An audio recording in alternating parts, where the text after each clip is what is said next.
Hello, everyone. Welcome back to the Calling Home podcast. I'm your host, Whitney Goodman. Today we have a Q&A episode. First, I'm going to do a little bit of dysfunctional family dynamics from reality TV and other stuff I've been watching, breakdown, and then we're going to jump into that caller question. I did want to say, though, we have been having some of the best groups, I think, in the history of Calling Home this month talking about family secrets. And it has been so amazing to see how safe and supportive this community is that you all have built, especially, the members of the Family Cyclebreakers Club that show up each week and are there to listen and learn and support one another. And I have been so pleased and just happy to see how many of you have felt like it's safe enough to share some of these really difficult things from your family that have been kept hidden and secret for so many generations and that have impacted your families. And to watch the group members receive this information and do it in a way that is so helpful and healing, I think is amazing. So if you've thought about joining our groups, or if you've never even been to a group before, like a support group, I know that it can be a little bit scary and intimidating. And our groups at Calling Home are designed in a way to kind of take the fear and the edge off of that. You can join our groups from anywhere in the world on Zoom. And yes, you have to have your camera on, but you don't need to use your real name. You can use your initials or a different name. You can go by an alias. A lot of our members use their initials or only their first name. You can share as much as you want, or you can just come and sit and listen. The groups typically have about 15 to 30 people there, depending on the day and the topic. So you don't have to feel like you're going to be pressured into sharing. But honestly, we usually have so many people that want to share that we're working with the opposite problem. But I have noticed a lot of people attend, 2, 3, 4 times before they raise their hand and say, I finally got the guts to share today and to be here and actually share my story. And it's so wonderful when that happens, because I know that you're coming each time and getting more and more comfortable. You can also attend as many groups as you want every month. Our memberships give you access to unlimited groups. And some of our groups are, we have that topic group right now for family secrets. And we have groups for adult daughters with difficult relationships with their mothers, family estrangement groups for anyone that's dealing with family estrangement. Doesn't just have to be adult children and parents, and you can be on the receiving end of the estrangement or the person who initiated it. We also have estranged adult child groups, adult children of emotionally immature parents groups, and our topic group changes every month depending on what the topic is. So right now it's family secrets. Next month, we're going to be talking about health, disability, and chronic illness and how that can impact dysfunctional family relationships. I facilitate these groups as well as our other licensed therapists. So if you'd like to give it a shot, you can join the Family Cyclebreakers Club at callinghome.co. Our website is callinghome.co, and join the Family Cyclebreakers Club. I'd love to see you in a group soon. And I love to hear how many people are like, I was listening to the podcast and that finally convinced me, that I should give the community a try, because it really is 10 times better than the podcast. You're not just going to sit and listen to me talk. You actually get to hear from other people going through the same thing as you or similar things, or who are 10 steps ahead of you in this process. And we have had members say these groups have saved their life. It's the most important time of their week. I'm always blown away by how many members come to our groups on their birthday because they wanted to share that day with us, or they felt like it would be such a good use of their time on a day like that.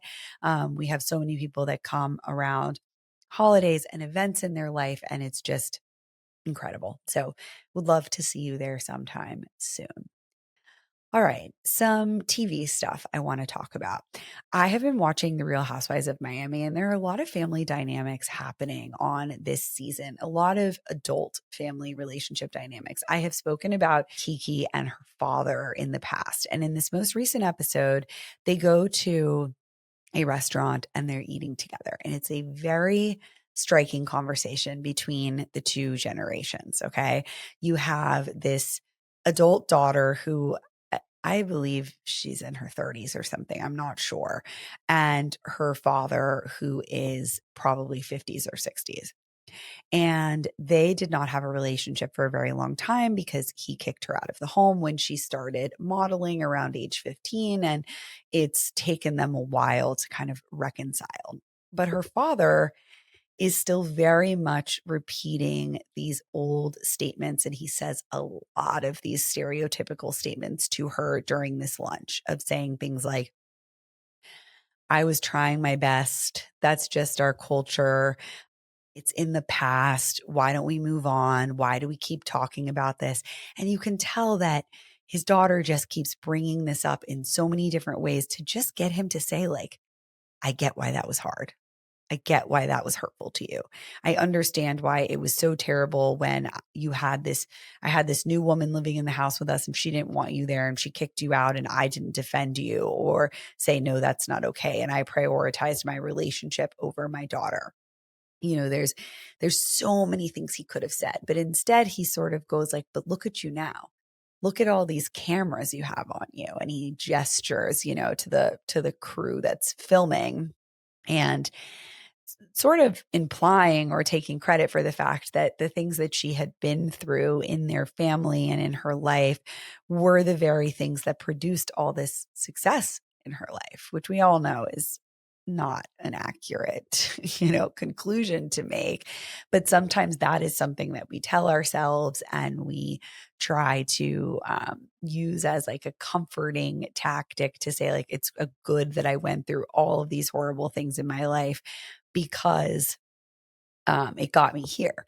And it's one thing if you want to say that as the person who has been through the stuff. It's another thing when someone else is telling you that you should feel that way and is telling you that that is the reason for your success. And so I think this is just a perfect example, that anyone can go and watch who wants to see like what it looks like when someone is not being overly abusive or cruel in the moment, but is certainly not showing any level of accountability or understanding and really just wants to like move on and get over it.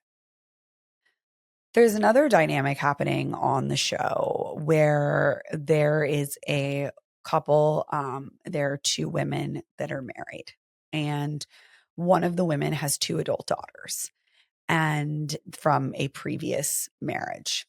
And she is now not in contact with those daughters or in what sounds to be like very, very limited, sparse contact. And this has happened as a result of this woman, the adult daughter's mother, adopting two toddlers. And I'm not sure what the order of operations here was. We don't have a lot of context.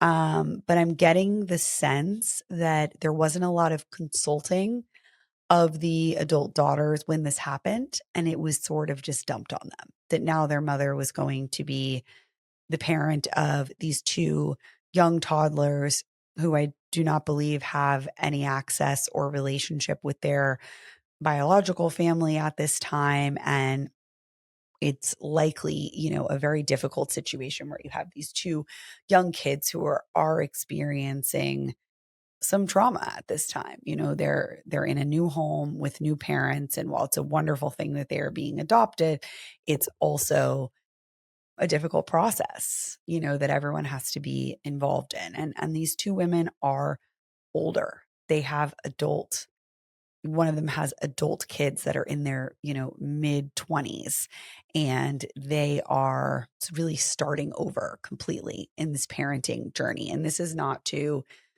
stigmatize adoption or who is adopting, but it's something to consider. And we've talked about this on episodes before, how when parents sort of start a new life later in life, it can feel like a huge abandonment to their children that are already there, especially if that relationship was not very strong or the adult children feel like they are not getting any love, attention, recognition from their parents, or their parents are not considering the impact that this will have on them. And it does have a huge impact to decide in your 50s and 60s to adopt two toddlers when you have adult children and you have a whole life established. And while that can, yes, be a wonderful thing, it's also something that is likely very destabilizing for an already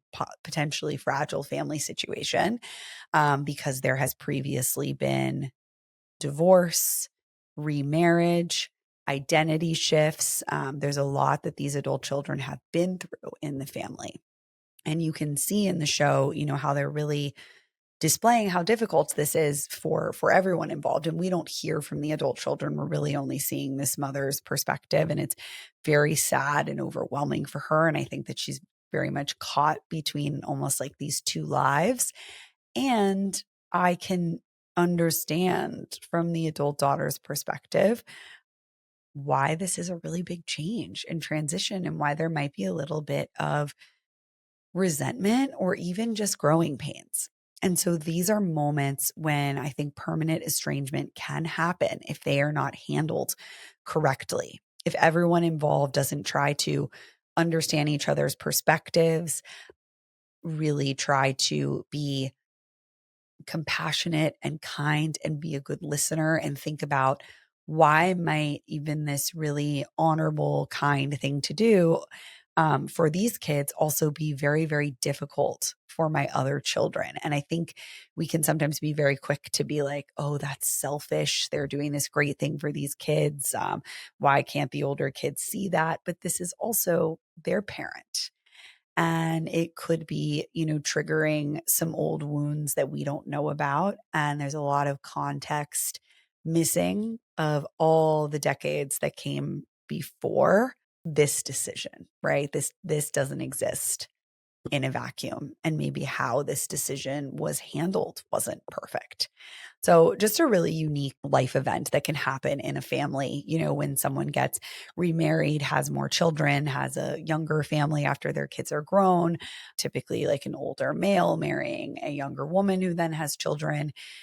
It's tough. And I did an episode called Blending Families about a year ago. So anyone that's in this position or wants to learn more about this, that might be an interesting episode for you, that we talk about blending families in adulthood and how that can be totally different than having your family be blended when you are a young child. The last TV thing I wanted to talk about is that I finally started watching The Summer I Turned Pretty.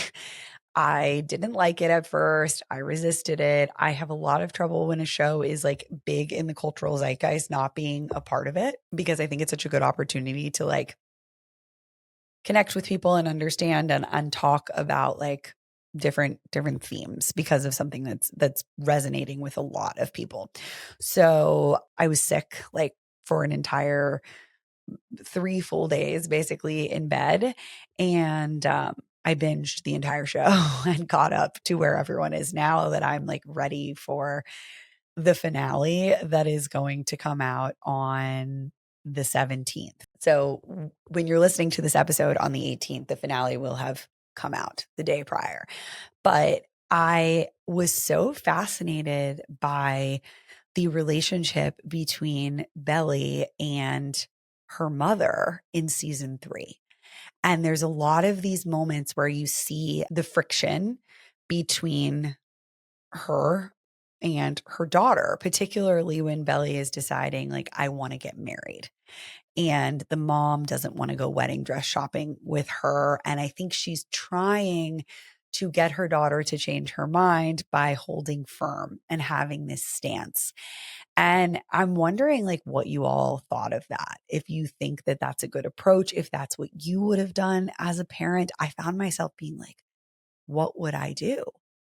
I think my personality and like what I know, if she wasn't like in danger, I probably would have gone along with it. And it's hard for me to project that far into the future, but I think I would have wanted to make the best of those moments and not like opt out of them out of principle, like wedding dress shopping and being part of the wedding. And I would know that me saying I'm not going to do all that was only going to cause pain. It wasn't going to change my kid's mind. And her mother does come around, and you can see, through the subsequent episodes after that, how she becomes a lot more understanding of the fact that she probably can't control her adult daughter, and telling her what to do isn't really like an effective strategy. But I'm wondering, like, is that a strategy that your parents used where they would just, if you were doing something that they didn't want you to do, they would like abstain and not be involved and say like, we're not going to help you? Or would they try to still be supportive and engaged in the process? And what do you think that you would do with your own children if they were getting married, what, in a time that you thought was too young and rushing, or maybe you didn't like the partner that much? It's an interesting thing to think about. And I think that it can take a toll on a relationship between an adult and their parent. All right, let's go ahead and get into the Q&A. So every week you all can send me your questions. You can send me a voice note via email to whitney@callinghome.co, or you can leave me a message. We have that voicemail number in the show notes, and I answer a question every week. So now I'm going to play a caller question, and I'll give you my best answer. And reminder that I do not listen to these questions in advance. I am live reacting and responding to them in the moment. Hi, Whitney. My name is Stephanie, and I'm a huge fan of your podcast. My question for you today is, how do you heal or get over the parent who never protected you from your narcissistic parent, when it was their job to protect you, to make sure that you had a safe space? I always felt growing up I never had a safe place, and that, my mom never protected me from my dad, who was the narcissistic parent, who I consider was the enabler. She didn't stand up to my dad.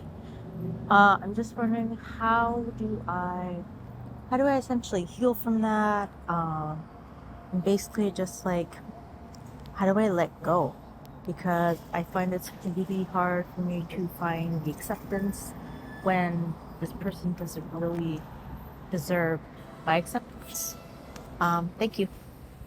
Thank you so much for calling in. This is something that we've talked about before, inside the Family Cyclebreakers Club at Calling Home. I know in our narcissistic family systems content block on the website, we have a lot of stuff about the pain of the realization about the enabling parent.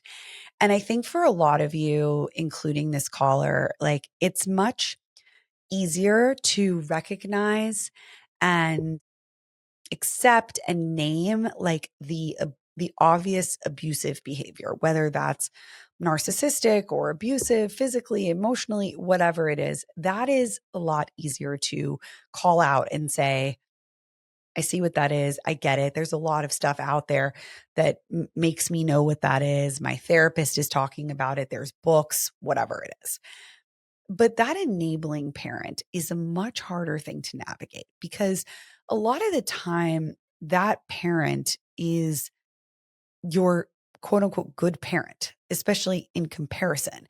They might be the one that did most of the stuff for you, that made sure you were fed and clothed and got to school and your homework was done. Or, maybe they even went above and beyond and they were actually like a really great parent in terms of meeting your physical needs. They also could have potentially been emotionally there for you in certain other tangential ways that maybe weren't related to this part of the family. There are also those of you that had enabling parents that were not good, but they were just a little bit better than your like overtly abusive or harmful parent. And so I think that kids don't want to call their parents abusive. They don't want to recognize they are. They don't want to name that. And so if they have one parent that's a little bit better, they're especially going to cling to that. And even more so in the wake of realizing this parent is not good and has harmed me, right? So it takes a lot longer to get to the place of wanting to address this. And once you're there, it can be incredibly painful. And I think that this caller, it sounds like you're saying, like I know that my mom never protected me. I know that I want to let go. How do I heal from that? How do I find acceptance? And I think the acceptance is really just in naming reality, which you're kind of already getting there. Acceptance doesn't necessarily mean having a relationship or saying it was okay. It's more just like, this is what happened. This is how things were handled in my family. This is what this person did. I accept that I cannot change that is the reality, etc. But I think what the biggest thing you have to look out for here is what are they doing in the present? How do they talk about what happened? How do they treat me when I bring these things up or I talk about my feelings or my experience? Are they remorseful, attentive, understanding? Have they discontinued that behavior? That's what can make all of the difference. I think when you have those things, you can have a really good relationship with someone who may have been an enabler or, they were in a position where they didn't make the best choices. And that's what's really tricky also about talking about these dynamics is often the enabler is also being abused within the context of the system. And that doesn't mean that you have to absolve them of all their responsibility or ignore what they did. I think it's more just about how can we talk about it today and repair and make things better. Now, when that's possible, it's great. And I think you can have a good relationship with this person. But if they are still being dismissive, denying their role, continuing the enabling, continuing being defensive of that person's behavior, allowing the abuse, etc., it's very hard to have a relationship with that person because we're not talking about childhood anymore. We're talking about what's happening right now today. And things really haven't changed. And if they haven't changed, what does your relationship look like? So I ultimately think you can achieve acceptance, understanding, release yourself from being responsible for that, and approach this relationship also from a new position of adulthood, empowerment, understanding the dynamics that were at play, and giving this person a chance to surprise you, do something good. And if they don't, making a decision in the present about the behavior that has continued, has not been resolved, and there hasn't been any accountability for. I hope that that's helpful. Thank you so much for calling in and leaving a message. As always, you can send me a voice note or a question to whitney@callinghome.co. That's my email. You can also call us and leave a message, or you can write me in a question if you prefer that, and I will read it in the episode as well. I would love to see some of you inside the Family Cyclebreakers Club at Calling Home, whether that's in a group or just on our email list. This podcast in that community is where you can get the most from me and the most out of our content. My social media has really just become 5% of the things that I produce. And so if you really want to get deep into this work and make a difference in your life, I definitely recommend continuing to listen to this podcast, subscribe, leave a review, and join the Family Cyclebreakers Club at callinghome.co. Thank you so much, and I will see you for our next episode. Bye. The Calling Home podcast is not engaged in providing therapy services, mental health advice, or other medical advice or services. It is not a substitute for advice from a qualified healthcare provider and does not create any therapist, patient, or other treatment relationship between you and Calling Home or Whitney Goodman. For more information on this, please see Calling Home's terms of service linked in the show notes below.